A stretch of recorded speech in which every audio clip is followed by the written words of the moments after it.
શંકરસિંહ વાઘેલા કે જેઓ રબારી વસાહત પહોંચ્યા.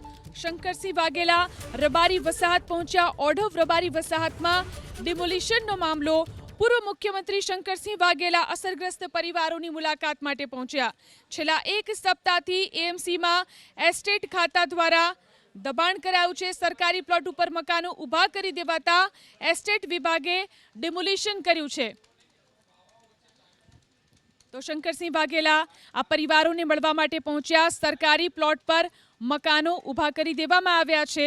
ઓઢવ રબારી વસાહતમાં ડિમોલિશન મુદ્દે હવે રાજનીતિ તેજ થઈ છે. પરિવારોને મળવા માટે શંકરસિંહ વાઘેલા પહોંચ્યા.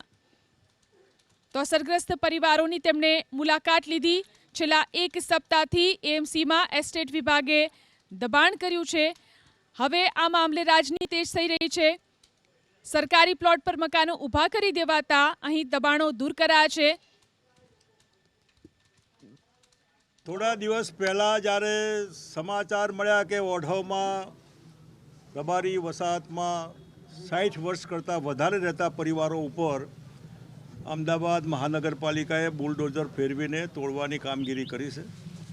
કોઈ ઉંમરલાયક વડીલો હોય, બહેનો હોય, નાના બાળકો હોય, કોઈ જાતનો વિચાર કર્યા સિવાય યા કોઈ જાતનું ખાલી કિન્નાખોરી રાખીને માલધારી સમાજને, ગોપાલક સમાજને એક જાતની હેરાન કરવાની પ્રવૃત્તિ એએમસી તરફથી હોય એવું આપણને લાગે છે.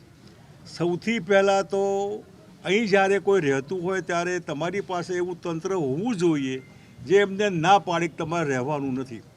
અહીં ખર્ચો કરીને લોન લઈને પાકા મકાનો બનાવે, પરિવારથી 2 પેઢી પૂરી થાય અને એમને એમ થાય કે આ પ્લોટ અમારો છે તો સમાજનો હક પહેલાં છે. આ સુપ્રીમનો એમાં ચુકાદો હોય, ગુજરાત હાઈકોર્ટનો ચુકાદો હોય, માનવતા નેવે મૂકીને જે રીતે અમને અમાનવીય કૃત્ય કહી શકાય એવું કર્યું છે, માફ ન કરી શકાય એવું છે.